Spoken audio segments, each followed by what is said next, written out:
Bismillahirrohmanirrohim. Assalamualaikum warahmatullahi wabarakatuh. Ahlan wa sahlan, selamat datang di kelas Bahasa Arab untuk kelas 7 Madrasah Tsanawiyah atau Sekolah Menengah Pertama. Pada kali ini kita sudah memasuki bab 5 yaitu tentang al-baitu atau rumah. Pada pertemuan yang kedua kali ini kita akan mempelajari tentang al-khobar al-muqaddam dan al-mubtada al-muakhkhar. Baiklah, pertama-tama apakah kalian masih ingat apa itu mubtada dan khobar? Kalau sudah lupa, kita akan mengulangi pelajaran itu. Baiklah, di sini ada beberapa contoh. Yang pertama, al-hadiqatu waro al-baiti. Al-hadiqatu itu kebun, waro al-baiti di belakang rumah. Al-wisadatu alas sariri. Al-wisadatu artinya bantal. Al-wisadatu alas sariri, bantal itu di atas ranjang. As-sayyaratu amamad darrojati. As-sayyaratu mobil, amamad darrojati di depan sepeda. Baiklah, seperti yang telah kita pelajari di pelajaran sebelumnya, kita mengetahui bahwasanya beberapa kalimat terdiri dari mubtada dan khobar. Apa itu mubtada dan apa itu khobar? Baiklah, yang pertama mubtada. Mubtada adalah isem atau kata benda yang berada di awal kalimat yang berkedudukan sebagai subjek. Baiklah, di dalam kalimat ini, manakah isem atau kata benda yang di awal kalimat dan berkedudukan sebagai subjek? Pertama, di dalam contoh ini ada al-hadiqatu. Kemudian di dalam contoh yang kedua ada al-wisadatu. Dan di dalam contoh yang ketiga ada as-sayyaratu. Ketiga kata ini adalah isem atau kata benda berada di awal kalimat dan berkedudukan sebagai subjek. Maka ketiga kata ini adalah mubtada. Baiklah, sekarang khobar. Apa itu khobar?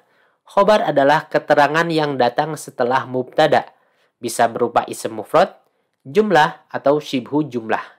Nah, apa itu isem mufrad? Isem mufrad adalah kata benda tunggal.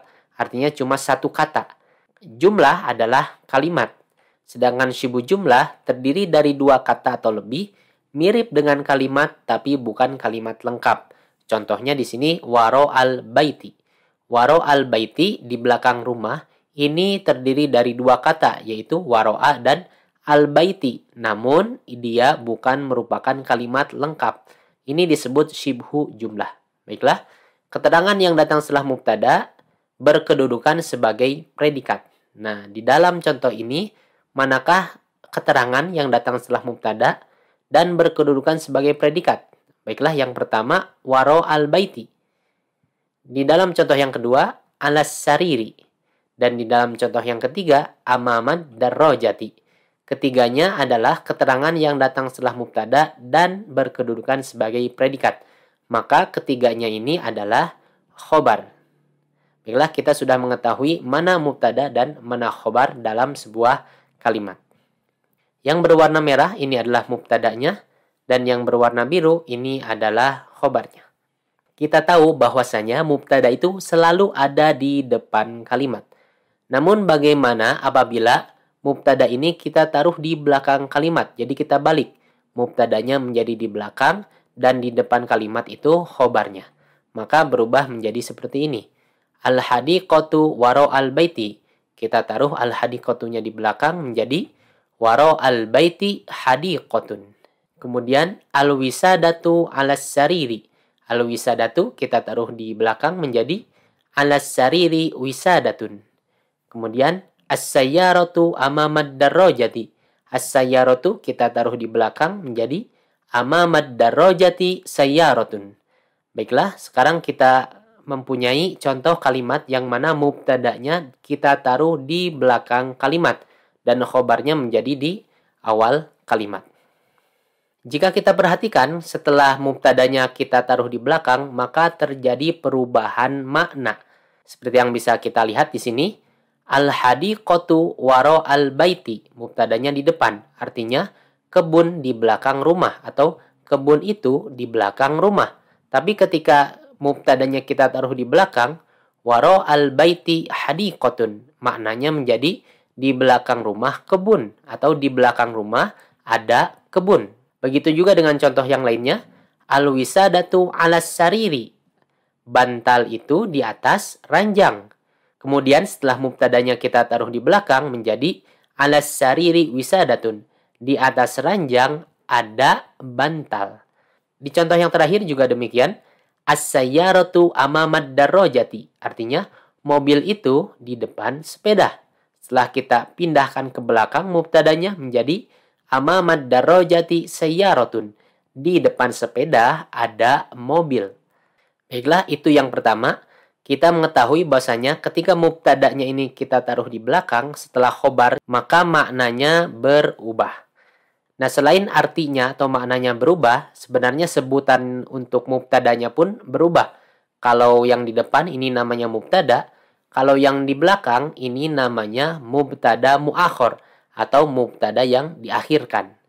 Jadi ini dia mubtada muakhor atau mubtada yang diakhirkan. Terus khobarnya pun sama. Kalau khobar biasa ini namanya khobar.